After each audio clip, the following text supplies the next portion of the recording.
Hey Eddie, I wanted to do a quick video of you of this first, let's call it a beta release, maybe it's an alpha release, no, a beta release of the application.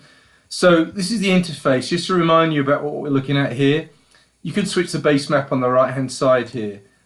These are a bunch of widgets. I'll tell you about these in another conversation, but we basically got one layer that's on the map at the minute, which is a point layer, this WAP layer. So these are the orange points on here, which you can obviously turn on and off. We'll add other layers. I know that there's some other stuff that's been published on your end that we want to include. That's not a problem, but just for testing, we've just got that one layer turned on. You've got a bunch of other widgets here, a measurement one, a directions one. I'll talk about the editor one in a second. This is really the focus of all the work we've been doing. This is the WAP widget. So I'll explain the functionality here. We've actually got a drop down which you can configure, but it basically sets those three numbers that you guys gave us that you're going to use. For now, we're not going to use one of those numbers because I don't think they're in this back-end system. I'm going to give you this URL.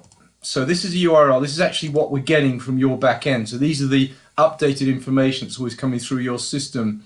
I'm just going to select a number that's currently in this. So I'm just going to select that number. What I'm next going to do is just put it, I'm just going to copy and paste it in this WAP input box here. So don't worry about what it says, this value entered is not valid, don't worry about that. We're going to now hit the add button and you'll see this thing rolling. That's actually making a call to your back end. Bring in, let me try that again. This number's probably not there anymore.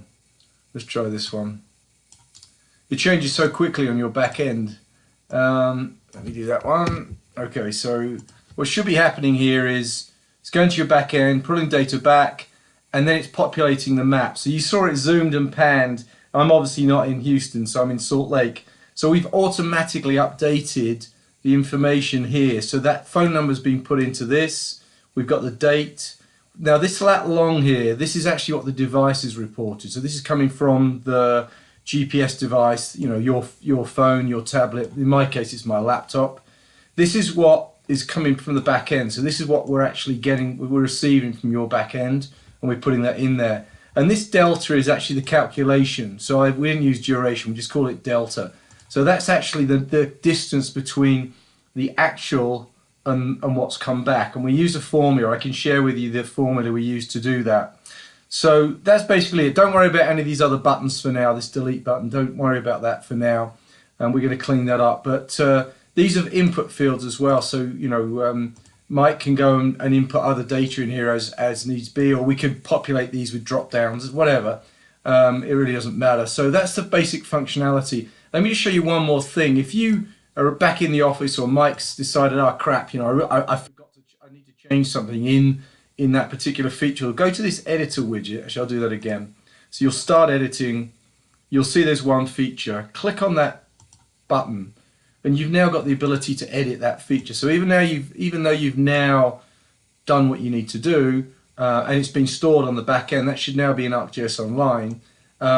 You can actually do some editing yourself. And if you wanted to delete this this feature as well, if you said, oh, that's just a test feature, you can delete that as well. So we've got an editor widget there for you. Okay, good enough.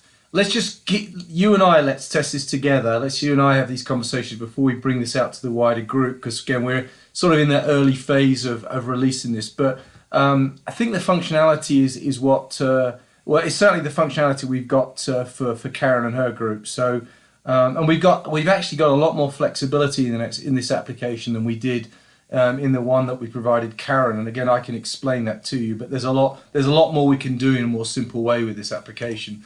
So that's it. Have a play with it. Tell me what you think. Just follow that workflow I just gave you, and you can make some calls to the back end with those numbers, test those numbers out as well. And then I'm happy to jump on a call and we can answer some questions and we can open this up to the wider group. So I will talk to you in due course.